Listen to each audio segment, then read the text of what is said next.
할렐루야.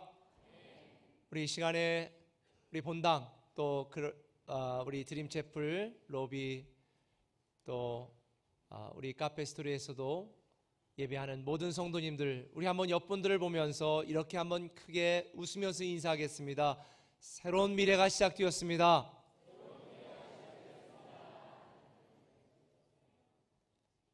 새로운 미래가 시작된 걸 믿으십니까? 여러분이 안 믿어도 새로운 미래는 이미 시작되었습니다. 할렐루야. 하나님께서 우리에게 새 첫 주일 주실 말씀은 마가복음 1장 1절에서 5절, 7절에서 13절까지의 말씀입니다. 우리 말씀을 번갈아 읽습니다. 하나님의 아들 예수 그리스도의 복음의 시작이라. 선지자 이사야의 글에 보라, 내가 내 사자를 내 앞에 보내노니 그가 내 길을 준비하리라. 광야에 외치는 자의 소리가 있어 이르되 너희는 주의 길을 준비하라. 그의 오실 길을 곧게 하라. 기록된 것과 같이 침례 요한이 광야에 이르러 죄 사함을 받게 하는 회개의 침례를 전파하니 온 유대 지방과 예루살렘 사람이 다 나아가 자기 죄를 자복하고 요단강에서 그에게 침례를 받더라. 그가 전파하여 이르되 나보다 능력 많으신 이가 내 뒤에 오시나니 나는 굽혀 그의 신발끈을 풀기도 감당하지 못하겠노라. 나는 너에게 물로 침례를 베풀었거니와 그는 너에게 성령으로 침례를 베푸시리라. 그때에 예수께서 갈릴리 나사렛으로부터 와서 요단강에서 요한에게 침례를 받으시고 곤불에서 올라오실새 하늘이 갈라짐과 성령이 비둘기같이 자기에게 내려오심을 보시더니 하늘로부터 소리가 나기를 너는 내 사랑하는 아들이라 내가 너를 기뻐하노라 하시니라. 다 함께 12, 13절 성령이 곧 예수를 광야로 몰아내신지라. 광야에서 40일을 계시면서 사탄에게 시험을 받으시며 들짐승과 함께 계시니 천사들이 수종 들더라. 아멘. 오늘 새해 첫 주일인데요, 여러분 어떻게 심장이 뛰십니까? 심장이 안 뛰세요? 새해 첫 주일 아마 많은 성도님들이 설레임과 기대감으로 예배에 오셨을 것입니다. 만일 여러분들이 새해 첫 주일을 맞이하면서도 마음속에 아무런 설레임과 기대감이 없다면 여러분 심장에 한번 손을 올려보세요. 죽었을지 몰라요. 뭐든지 처음 시작하는 첫 것에는 설레임과 기대감이 있게 마련입니다.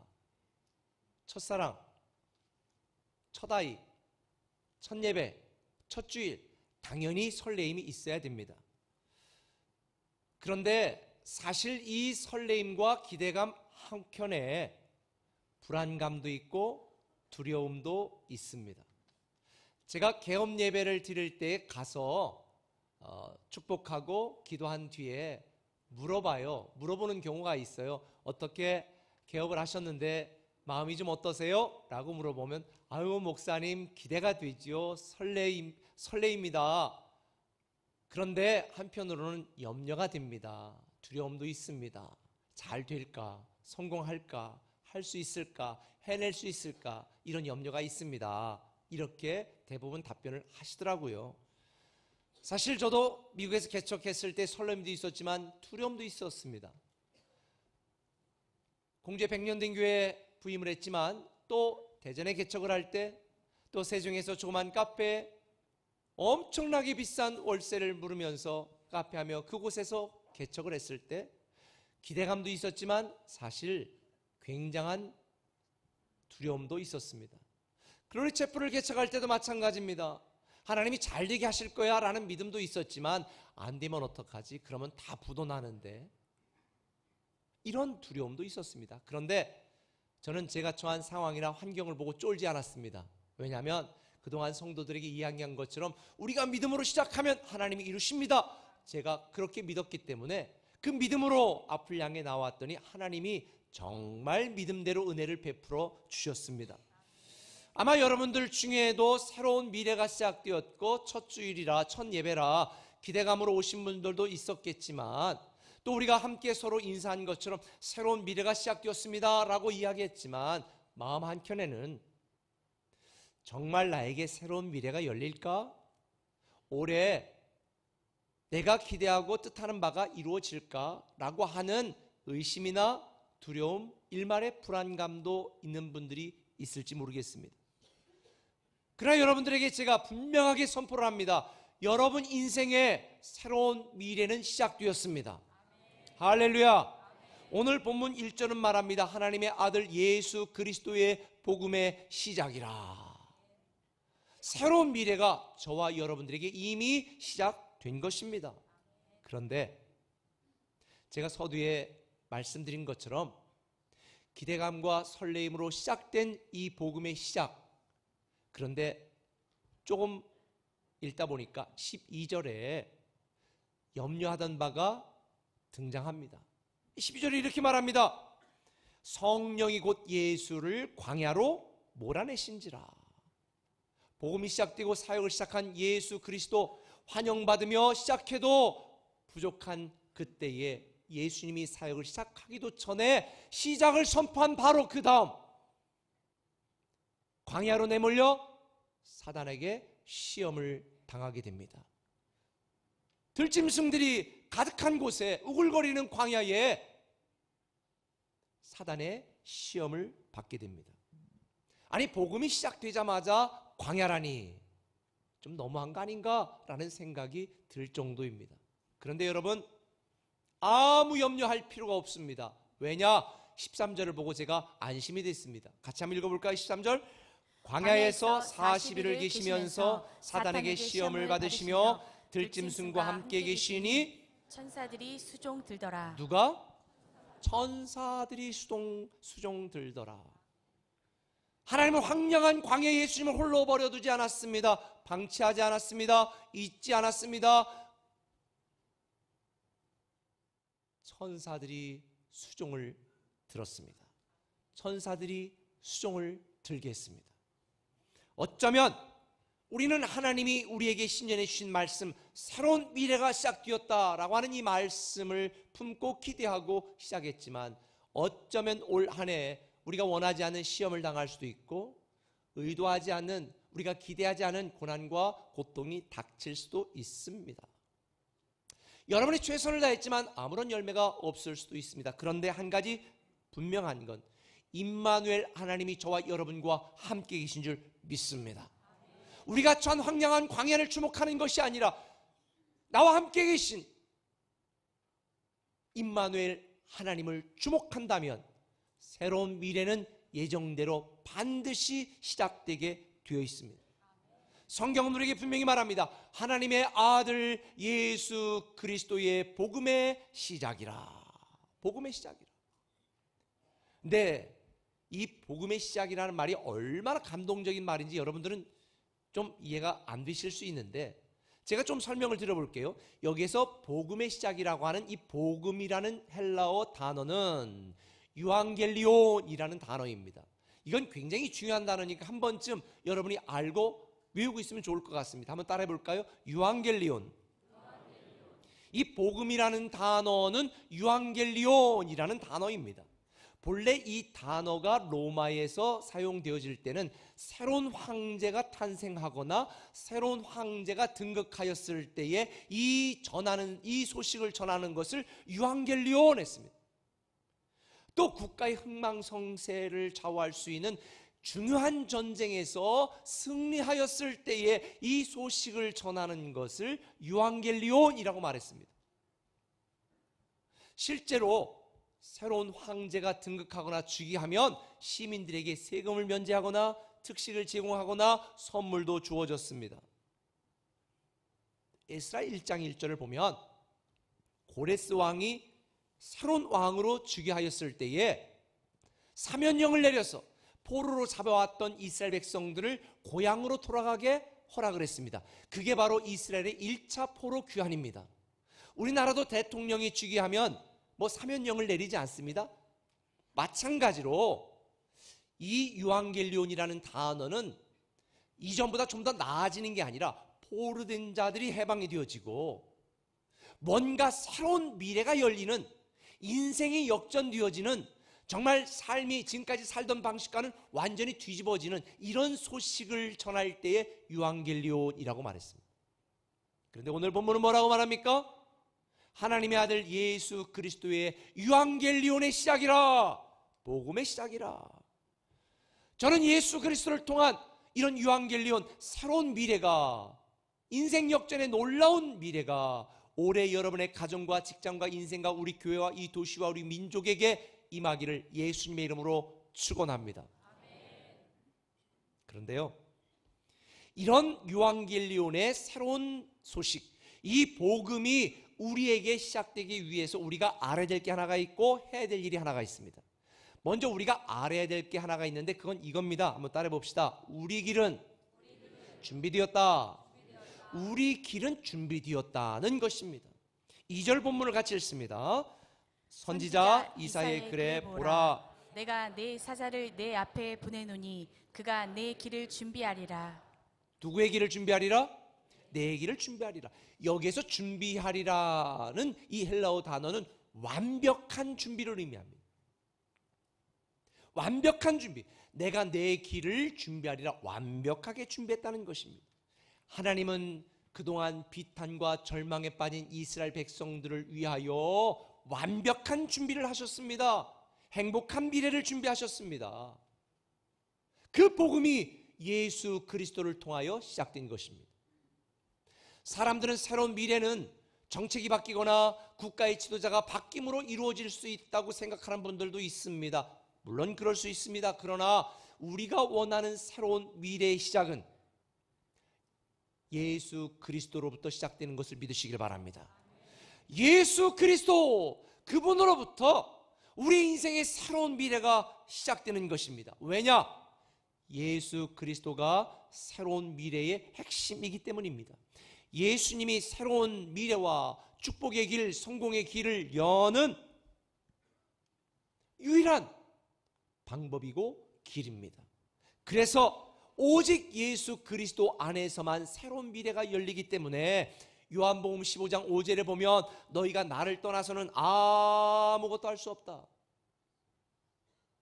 하나님은 예수 그리스도 안에서 우리의 길을 이미 예비하신 줄 믿으시기를 바랍니다. 솔직히 우리의 삶을 보고 내 모습을 보면 희망이 사라지는 경우가 태반입니다. 내가 남들처럼 정말 많이 배웠나? 내가 남들처럼 많이 가졌나? 내가 부모님에게 뭐 엄청난 걸 상속을 받았나? 내가 그렇게 능력이 있나? 내가 그렇게 예쁜가? 내가 그렇게 메리트가 있나? 내 자신을 보면 야, 내가 꿈꾸는 새로운 미래는 내 실력, 내 능력 가지고는 만들어 갈 수가 없다라고 하는 자괴감에 빠집니다. 내 인생이 내가 볼 때 대책이 없어 보이지만 그러나 우리를 사랑하시는 하나님은 우리를 위하여 이미 대안을 마련한 줄 믿으시길 바랍니다. 우리의 길을 준비하셨습니다. 히브리서 10장 20절에 있는 말씀처럼 그 길은 우리를 위하여 휘장 가운데로 열어놓으신 새로운 살 길이요 휘장은 곧 그의 육체니라. 하나님이 사람이 되어 이 땅에 오셔 십자가 달려 죽으심으로 그 죽음으로 인하여 우리에게 새로운 살 길을 열어놓으신 것입니다. 믿음이라고 하는 것은 예수 그리스도 안에서 예수 그리스도를 통하여 우리에게 새로운 미래를 열어놓으신 하나님을 신뢰하는 것입니다. 믿음은 나의 살 길을 준비하시고 성공의 길을 준비하시고 나의 축복의 길을 준비하신 하나님을 믿고 신뢰하고 믿음으로 따르는 것입니다. 때때로 앞이 보이지 않고 우리가 가슴을 칠 일들이 있어요. 모든 사람들이 그렇습니다. 아마도 크고 작은 답답한 일들이 있을 거예요. 그때 주님은 우리에게 말합니다. 아무것도 염려하지 말고 오직 모든 일에 기도와 간구로 감사함으로 하나님께 아뢰라. 그러면 너희 마음과 생각을 지키실 것이다. 왜? 하나님은 이미 저와 여러분 우리 모두를 위하여 우리 자녀를 위하여 우리의 길을 준비해 놓으셨기 때문입니다. 저는 여러분들이 어리석었던 이스라엘 백성들처럼 자신들을 위하여 모든 길을 준비하시고 가나안 땅까지 준비해 놓으신 이 하나님의 계획과 생각을 믿지 못하고 신뢰하지 못하고 불평하고 원망하다가 새로운 미래를 구경도 못하고 죽은 어리석은 이스라엘 백성들이, 그런 어리석은 성도들이 하나도 없기를 바랍니다. 주님은요 나보다 내 길을 더 잘 아십니다. 주님은 내가 개척한 길보다, 내가 만든 길보다, 내가 계획한 길보다 나에게 더 놀라운 길로, 준비된 길로, 축복의 길로 나를 이끌어 가시는 줄 믿으시길 바랍니다. 저도 제 인생에 제가 의도했던 길들이 막힐 때가 참 많았어요.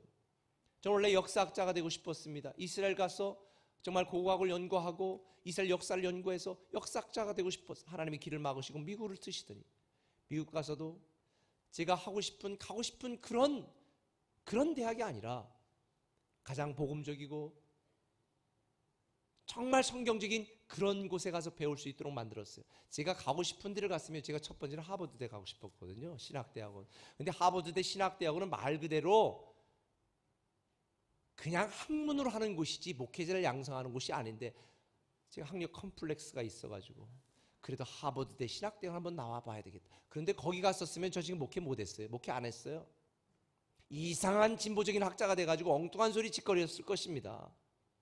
그런데 제가 원하는 길을 막으실 때는 하나님이 가장 복음적이고 성경적인 길로 저를 이끄시고 오늘의 저를 빚으신 줄 믿으시길 바랍니다. 사람이 자기 길을 계획할지라도 그 걸음을 인도하시는 이는 하나님이시라. 왜? 우리의 길을 다 준비하셨거든요. 여러분이 꿈에 온 것도 우연이 아니에요. 하나님이 여러분을 위해 준비한 길인 줄 믿으시길 바랍니다. 그러므로 우리는 내 생각과 내 기준에 하나님의 나에 대한 계획과 하나님이 준비한 미래를 가두지 마시고 우리를 위하여 계획하신 하나님의 선한 계획과 말씀을 따라 살기로 결심하는 것. 나를 위해 주의 길을, 나를 위한 행복의 길, 나를 위한 축복의 길을 예비하신 하나님을 신뢰하고 따르는 것. 그럴 때에 저와 여러분을 위해 예비하신 새로운 미래가 펼쳐지게 될 줄 믿습니다. 그러기 위해서 저와 여러분이 다시 한 번 더 한 가지 생각해야 될 일이 있는데 그것은 이전 일을 기억하거나 생각하지 말라는 것입니다. 과거를 기준으로 새로운 미래를 향해 나아갈 수 없습니다. 배가 바다 위에 그 배가 지나온 길, 이 물자국을 보면서 앞을 향해 나아갈 수 없는 것처럼 여러분들은 지금까지 여러분의 과거를 가지고 새로운 미래를 향해 나아갈 수 없어요. 그래서 이사야 43장 18절은 뭐라고 말했습니까? 너희는 이전 일을 기억하지 말며 옛날 일을 생각하지 말라. 그런데 이 말씀 이전에 어떤 설명이 있었는 줄 아세요? 하나님이 너희를 위하여 홍해를 가르고 얼마나 엄청난 일들을 행했는지 너희 아느냐? 다 일껏 그렇게 하나님이 하신 일들을 설명해 놓고 너희는 이전 일을 기억하지 말며 옛적 일을 생각하지 말라는 거예요. 대체 어쩌자는 거냐? 아하, 과거를 기준으로 미래를 살아가지 말라는 것입니다. 여러분들에 대한 하나님의 새로운 미래를 가로막는 가장 큰 적은 무엇인 줄 아십니까? 과거에 하나님이 여러분에게 주신 성공과 축복이에요. 하나님이 과거에 여러분에게 주신 성공과 축복에 머물러 있다면 하나님이 여러분을 위해 준비한 새로운 미래를 절대로 경험할 수 없습니다. 하나님은 어제와 다른 방식으로 우리를 축복하시고 어제와 다른 방법으로 우리를 이끄십니다.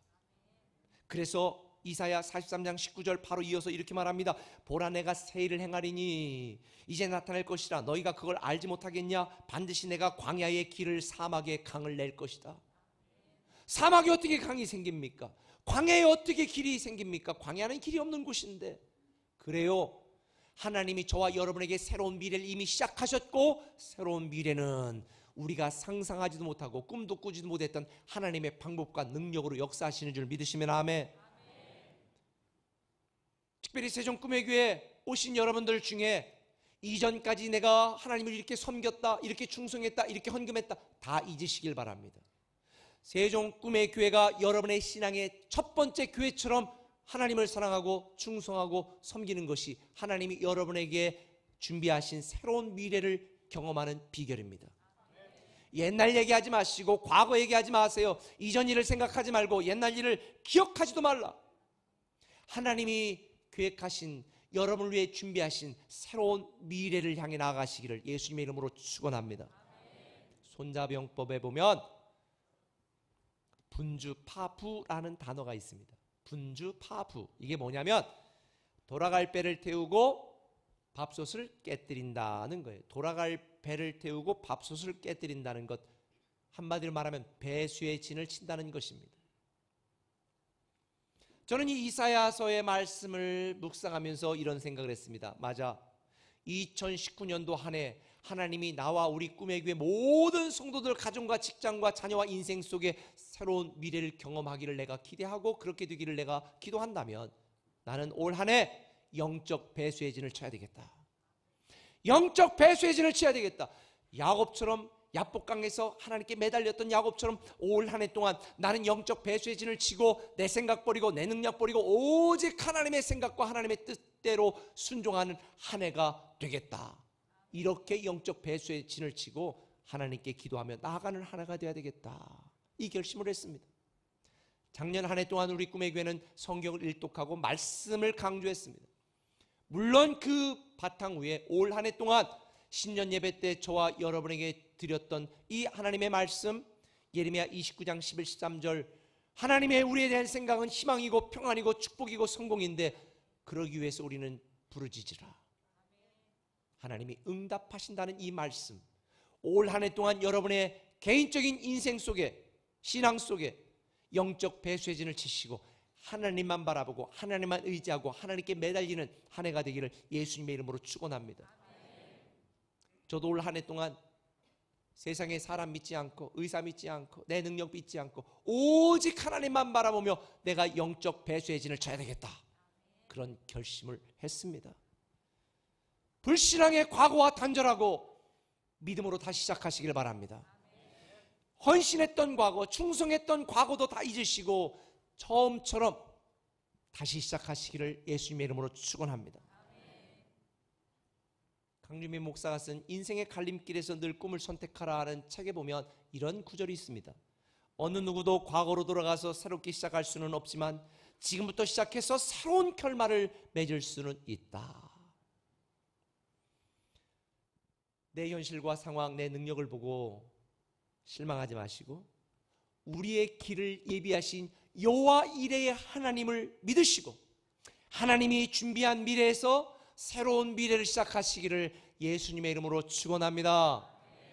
근데 우리가 우리를 위해 준비하신, 우리의 길을 준비하신 여호와 이레의 하나님의 축복이 우리에게 현실이 되기 위해 우리가 해야 될 일이 한 가지가 있습니다. 한번 따라합시다. 주의 길을 준비합시다. 주의 길을 준비하라는 것입니다. 오늘 본문 3절을 보면 이렇게 말합니다. 같이 읽을까요? 광야에 외치는 자의 소리가 있어 이르되 너희는 주의 길을 준비하라. 그의 오실 길을 곧게 하라. 너희는 주의 길을 준비하라, 이렇게 말하는 것입니다. 우리의 길을 준비하신 하나님은 예수 그리스도를 이 땅에 보내셨습니다. 근데 사람들은 그의 길을 준비하지 않았습니다. 그를 인정하지 않았습니다. 그가 오심도 알지 못했습니다. 그래서 주의 길을 예비하라고 먼저 보내신 침례자 요한은 이렇게 말하는 것입니다. 너희는 주의 길을 준비하라. 너희는 주의 길을 준비하라. 새로운 미래가 준비되어 있어도 그걸 알지 못하고 준비하지 못하면 그 새로운 미래는 우리 것이 될 수가 없는 것입니다. 깨닫지 못하는 이스라엘 백성들을 향해 요한 사도는 그 답답함을 요한복음 1장 9절에서 이렇게 토로합니다. 같이 읽겠습니다. 참빛 곧 세상에 와서 각 사람에게 비추는 빛이 있었나니 그가 세상에 계셨으며 세상은 그로 말미암아 지은 바 되었으며 세상이 그를 알지 못하였고 자기 땅에 오매 자기 백성이 영접하지 아니하였다. 이스라엘 백성들은 자기의 길을 예비하신 예수님이 이 땅에 오심을 알지 못했습니다. 인정하지 않았습니다. 그래서 요한복음 1장 12절을 말하는 것입니다. 영접하는 자 곧 그 이름을 믿는 자들에게는 하나님의 자녀가 되는 권세를 주셨느니라. 영접한다는 걸 인정한다는 걸 의미하는 것입니다. 오늘 예배 참석하신 여러분들에게 제가 한 가지 말씀드릴 게 있습니다. 혹시 가정의 평화를 위해서 그냥 교회 와주는 분이 혹시 있다면, 아니 교회는 오랫동안 다녔어도 아직 예수님이 내 인생의 구주 되심을 아직 인정하지 못하는 분이 있다면 오늘 인정하셔야 됩니다. 로마서 10장 9절 10절은 이렇게 말합니다.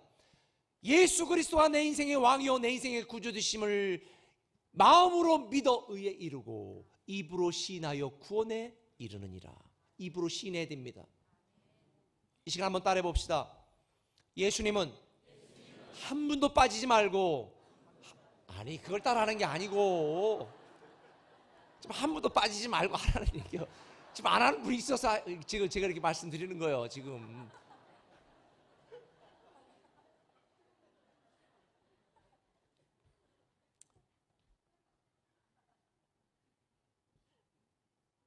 한번 다시 따라합시다.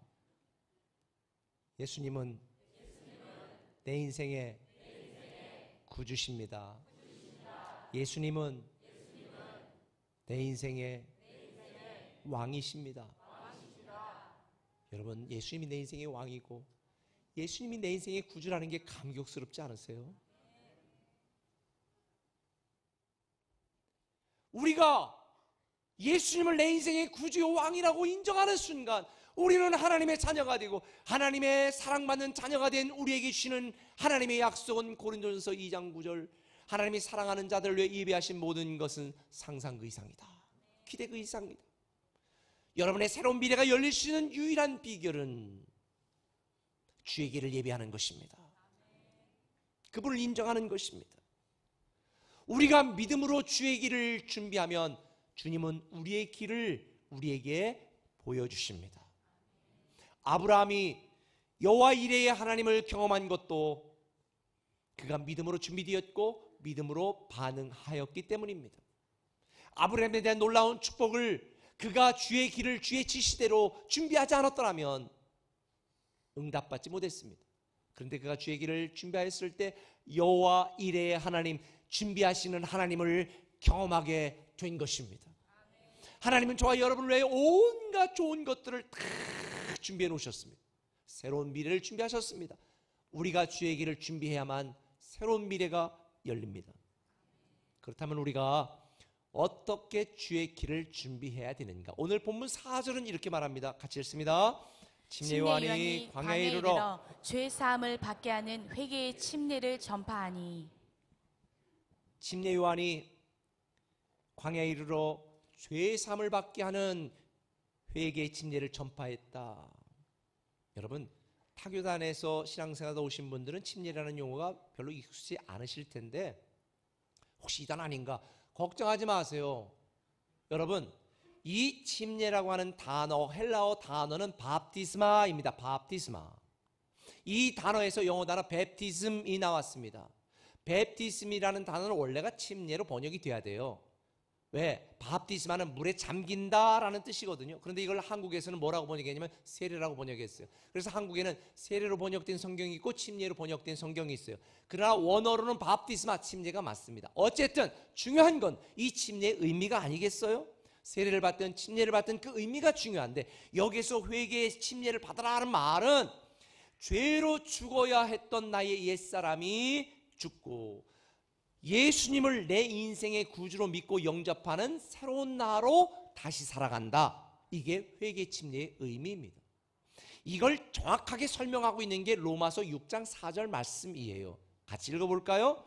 그러므로 우리가 그의 죽으심과 합하여 침례를 받음으로 그와 함께 장사되었나니 이는 아버지의 영광으로 말미암아 그리스도를 죽은 자 가운데서 살리심과 같이 우리로 또한 새 생명 가운데서 행하게 하려 함이라. 여러분, 침례 받을 때 물속에 들어가는 것은 물은 무덤을 상징해 여기는 것처럼 그의 죽으심과 합하여 침례를 받는 것. 물속에 들어가는 건 죽은 거예요. 내 맘대로 내 뜻대로 내 주장대로 살아가는 나는 죽었다. 이거에 대한 내 믿음의 고백이 물속에 들어가는 거예요. 혹시 여러분들 중에 아직 내가 교회는 다니지만 아직 내가 살았다 이런 분들은 침례 받을 때 저에게 미리 귀뜸해 주시면 한 2분 정도 제가 넣고 있겠습니다. 너무 침례를 그냥 갑자기 딱 들어갔다 딱 나오니까 이걸 잘 죽는 거를 경험을 못 하시는 것 같아서 제가 2분 정도 물속에 꼭 넣고 계시다가 나는 죽었습니다 항복 이럴 때 다시 일어나면 예수 그리스도와 함께 새로운 사람으로 살아가지 않을까라고 하는 생각도 드네요. 그런데 중요한 건 우리가 죄를 범할 때마다 침례를 다시 받으라는 의미가 아니라 요한일서 1장 9절 8절 9절 말씀처럼 만일 우리가 우리의 죄를 자백하면 저는 미쁘시고 의로사 우리를 모든 불의와 죄로부터 깨끗게 하신다고 말씀하셨으니, 우리는 내 뜻, 내 생각, 내 고집대로 살았던 나를 완전히 내려놓고 내 인생에 예수님이 내 인생의 주인이요 구주시요 왕이십니다, 이 고백으로 살아가는 저와 여러분이 되시기를 예수님의 이름으로 축원합니다. 이게 주의 길을 예비하는 거예요. 사람이 물에 빠진 사람 구할 때도 조금 허부적대고 완전히 힘이 빠질 때 구하러 가야 구출하지, 물에 빠져가지고 힘이 남아가지고 막 난리칠 때 가면요 둘 다 죽어. 왜? 붙들어 꼭 잡고 살려고 ปุ๊ 구하러 간 사람을 잡아가지고요 같이 물속에 들어가거든요. 물에 빠진 사람 구할 때는 꼭 그 사람 앞쪽으로 가면 안 돼요. 뒤쪽으로 가서 목을 딱 움켜쥐고 이러고 구출해야 되는 거예요. 왜? 앞으로 가면 딱 잡고서는 같이 살자고 하니 같이 죽거든요. 오늘날 신앙생활을 이렇게 하는 분들이 계세요. 아니에요. 우리 내려놓아야 됩니다. 하나님, 내 생각, 내 주장, 내 고집, 내 능력 내려놓습니다. 하나님, 하나님이 나를 책임져 주십시오. 이게 주의 길을 예비하는 것입니다. 어떤 분들은 새로운 미래를 여는 가장 큰 방해물이 사단이나 다른 사람으로라고 생각하는데 아니에요. 여러분 자신입니다. 여러분 자신의 왜곡된 교만한 완악한 여러분의 자신이 새로운 미래를 여는 데 방해하는 최고의 방해물이라는 걸 기억하세요. 그래서 내 생각, 내 뜻 다 내려놓고 주님만 바라보고 의지하는 것, 이것을 로마서 6장 13절은 이렇게 설명하고 있습니다. 같이 읽어볼까요? 오직 너희 자신을 죽은 자 가운데서 다시 살아난 자 같이 하나님께 드리며 너희 지체를 의의 무기로 하나님께 드리라. 그래요. 신앙은 하나님께 번제로 나를 드리는 것입니다. 우리 인생은 우리에 대한 하나님의 꿈, 드림으로 시작합니다. 우리가 행복해야 되겠다, 우리를 하나님 자녀로 만들어서 새로운 미래를 누리게 해야 되겠다, 우리에 대한 하나님의 드림, 꿈으로 시작합니다. 그런데 우리의 신앙은 뭐로 완성되는 줄 아세요? 하나님께 나를 드림, 헌신으로 완성되는 거예요. 번제처럼 나를 드림으로 완성이 되는 거예요. 예수님을 단지 나의 필요를 채우는 분이나 내가 도움을 요청할 때 도와주는 분쯤으로 취급하면 안 됩니다. 예수님은 내 인생과 내 운명을 바꾸는 내 인생의 왕이시고 구주십니다. 우리가 나 자신을 하나님께 드려야 나에 대한 하나님의 드림이 이루어집니다.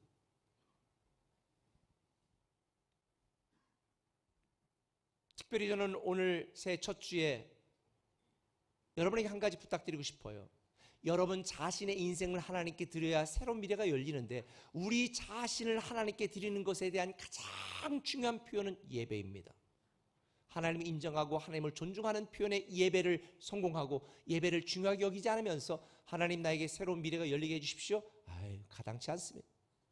올 한 해 동안 저는 여러분에게 새로운 미래가 열리도록, 여러분의 존재가 하나님께 다 드림이 되도록 최소한 주일 예배만큼, 아니 생수예배, 수예배까지라도 여러분이 빠지지 않고 예배를 귀중하게 여겨서 새로운 미래가 여러분의 미래가 되기를 예수님의 이름으로 축원합니다. 뿐만 아니에요. 제가 1년에 딱 한 번 첫 주일에 여러분에게 알려드립니다. 여러분의 인생에서 가장 중요한 게 뭘까요? 돈입니다. 돈이 없으면 살아갈 수 없지요. 그런데 하나님은 우리 인생의 가장 중요한 돈보다 내가 너에게 가장 중요하다라고 하는 것을 우리에게 증명하고 싶어 하시오. 그것은 10의 1조입니다. 11조는 헌금이 아닙니다. 내가 가장 중요하다고 생각하는 이 돈보다 하나님이 더 중요합니다 라는 믿음의 고백이 첫 열매 11조입니다.